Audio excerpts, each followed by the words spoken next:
In this video I'm going to be working up an idea for a painting. Quite often paintings just come to me, or I've got some photographs that I can use and it gives me a really good basis for making a painting. But sometimes I have an experience, and from that experience I get an idea, and I can't quite work out how to make a painting. So on those occasions I find myself somewhat scrabbling around for a method of planning, composing, putting together a painting. And I say scrabbling because honestly don't find any kind of sketching particularly satisfactory as a way of exploring my ideas. I feel like I've not got there yet with the perfect medium.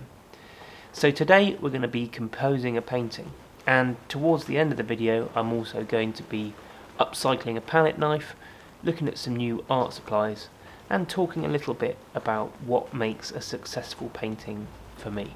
If you haven't watched before, my name's Ben Moe, I'm a landscape painter, and I'm exploring the process of, well, getting better as an artist really, making a living, making nice paintings, and so thanks so much for watching, let's get cracking.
Hi folks, what I'm trying to do here is I've got this idea for a painting, but it's not very pictorial, if that's not a weird thing to say, because I had this walk the other day and there was this amazing sunset going on and I took some photos, but really the photos are lousy because the camera just can't capture the excitement, and so I've not come home from that little outing thinking, oh, I've got this really clear sense of a picture, and quite often I just get stuck straight in with my oil paints, throw caution to the wind, but I feel like I'm sufficiently far away from knowing what's going on here that I need to somehow kind of work this picture up. So yeah, I'm doing some drawings in the hope that I can kind of capture some of the action, the excitement that there was in that particular moment, and yeah, I've made quite a breakthrough because, to be honest, I don't like anything as much as I like oils, because I love how you can like scratch them and mash them and like you work it around until something begins to appear. I'm not a sort of precision line kind of guy, so I've been playing around with my pencils, and then I got a bit of charcoal out. And actually I've realised that, you know, that charcoal has something a bit like oils, that you can sort of mash it around quite a lot, and I know it's probably terrible technical skill to be so endlessly indecisive and not just be able to put down crisp lines instantly, but I'm having a really nice time doing it. So I'm going to do a few more charcoal ones once I have my brew and see where it takes me.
Well, that was marvellous. As you well know, I am making this up as I go along, but yeah, that was really, really interesting. I've definitely got something which I think can now be worked up into a painting, and I'm just so pleased with charcoal. I feel like I've discovered a new limb. That is absolutely magic. It's got a quality like oil paint. It really cools you to be sort of impulsive and a bit scrubby, and I'm so untidy, it really suits me. But I also think there's something a bit like oil paint, which is you can take it off as well as put it on. I've always struggled with watercolour because I'm not very good at leaving white space. I want to be able to scrape the medium off again, either scrape off the oil paint, or in this case just roll it off with the putty eraser. So yeah, I'm really pleased with that. I feel like I've opened up this possibility of being able to quickly capture the energy of a landscape. So yeah. Okie dokie. Got some nice little art supply treats in here.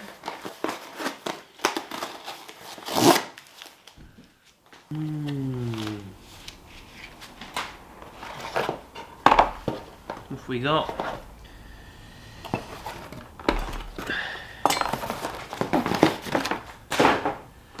So, you remember that I broke this little fellow last week?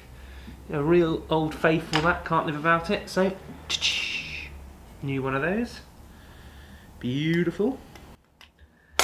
And then I've got this quite, well, let's say it's like pretty gigantic palette knife. And what I'm interested in at the moment is, when I can, putting down the biggest mark as possible. So if it warrants it, rather than like lots of little pieces of little strips of paint, is actually to put one big confident piece on, or a big whirl, or a twist. I want to get better at making curves and circles and things. So I thought I'd try this little fellow. You can see that? And it's ambidextrous, which is good because I'm a lefty.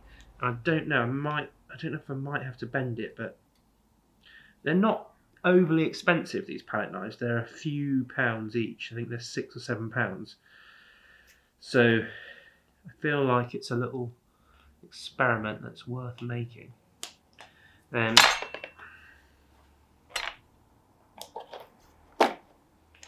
in here, cerulean. I feel like a spring sky cannot be achieved without a bit of cerulean.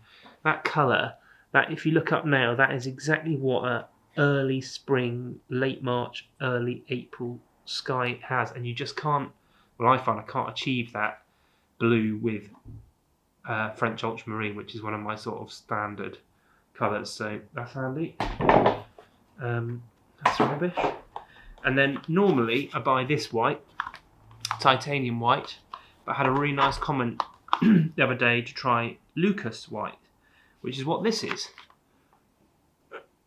And I thought it'd be well worth trying that because you can buy it in litre or 2 litre tins, which is blisteringly expensive. I think in the long run could be better value.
I'm really sorry I didn't record myself painting that painting.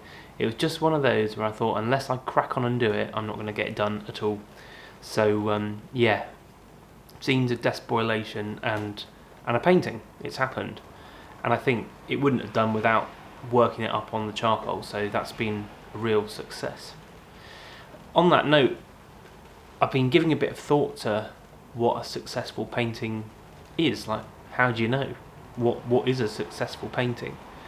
And the obvious ones are if you either get somebody say they like it, so what we might call critical success, so somebody who you respect gives it a thumbs up, or maybe even better, somebody buys it.